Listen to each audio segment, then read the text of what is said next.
हमें कैसे पता लगेगा कि हमें ब्लैक फंगी जो है या ब्लैक फंगस है वो हमारे शरीर में जा चुका है? हमें तो मालूम नहीं पड़ेगा, बहुत माइक्रोब्स होते हैं, छोटे छोटे होते हैं, हमें तो दिखते भी नहीं है आंखों से। अगर चले गए तो सिम्टम से मालूम पड़ता है कि हमारी बॉडी में प्रॉब्लम हो रही है। कैसे पता लगेगा? सबसे पहले तो आई, जो आपकी आंखें हैं उनमें रेडीनेस आने लगेगी, रेडनेस आने लगेगी, लाल होने लगेगी आपकी आंखें, समझ में आता है? और पेन होना शुरू हो जाएगा आंखों में।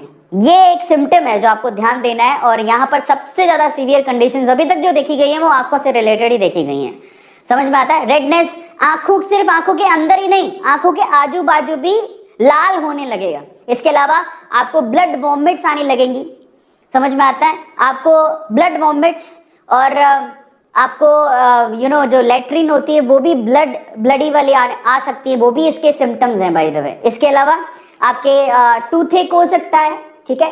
इसके अलावा जो सबसे इंपॉर्टेंट है, आपको ब्लड विजन, ऑब्वियसली आंखों पे अटैक कर रहा है, सबसे ज्यादा आंखों की ही प्रॉब्लम हो रही है, तो आपका विजन ब्लड हो जाएगा एकदम से। आपको साफ दिख रहा था लेकिन अभी आपको धुंधला दिखना शुरू हो जाएगा, ये भी एक बहुत बड़ी प्रॉब्लम है। तो ये इसके सिम्टम्स हैं, जरा सिम्टम्स को पकड़िएगा। कौन कौन से सिम्टम्स हैं?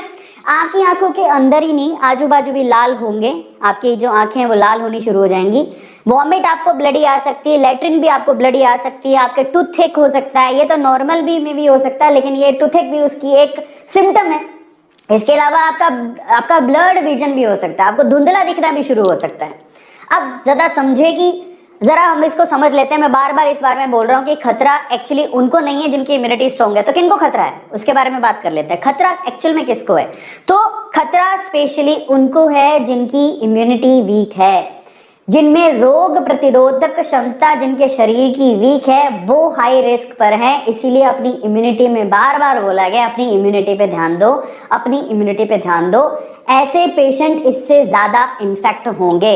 इनफैक्ट मैं आपको बताता हूँ, TOI का एक आर्टिकल है जिसमें इंटरव्यू में ये किनका है, एम्स के जो चीफ हैं उन्होंने भी ये कहा है, misuse of steroid major cause behind the black fungus.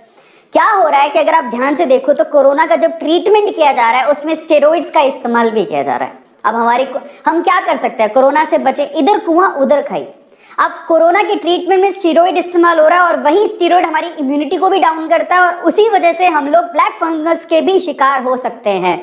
तो हम लोग इधर कोरोना से बचें तो उसके लिए स्टेरॉइड लेना पड़ेगा, स्टेरॉइड का ट्रीटमेंट है, अलग अलग तरह से स्टेरॉइड को लेना पड़ेगा। लेकिन अगर स्टेरॉइड लेते हैं तो उससे इम्यूनिटी डाउन होती है और अगर इम्यूनिटी डाउन हुई तो वहां पर ब्लैक फंगस का भी खतरा बढ़ेगा अगर हमने हाइजीन का ध्यान नहीं दिया तो, साफ सफाई का ध्यान नहीं दिया तो।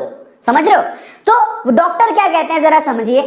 कहते हैं patient who are giving steroid, जो पेशेंट है जिनको कोरोना से बचने के लिए, कोरोना से ट्रीटमेंट के लिए या फिर किसी और तरह के ट्रीटमेंट के लिए स्टेरॉइड दिया गया है, वो एक्चुअली अभी फंगस के शिकार हो रहे हैं।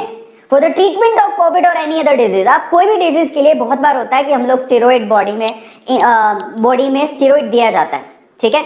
सो इन दैट केस वो लोग इस ब्लैक फंगस का शिकार ज्यादा हो रहे हैं। अब जरा समझिए, जरूरी नहीं है कि अगर आपकी इम्यूनिटी स्ट्रॉन्ग है और मान लीजिए किसी और वजह से आप बीमार हो गए और आपको स्टेरॉइड दिया गया तो आपकी इम्यूनिटी वीक हो जाएगी और आप ब्लैक फंगस का शिकार हो सकते हो।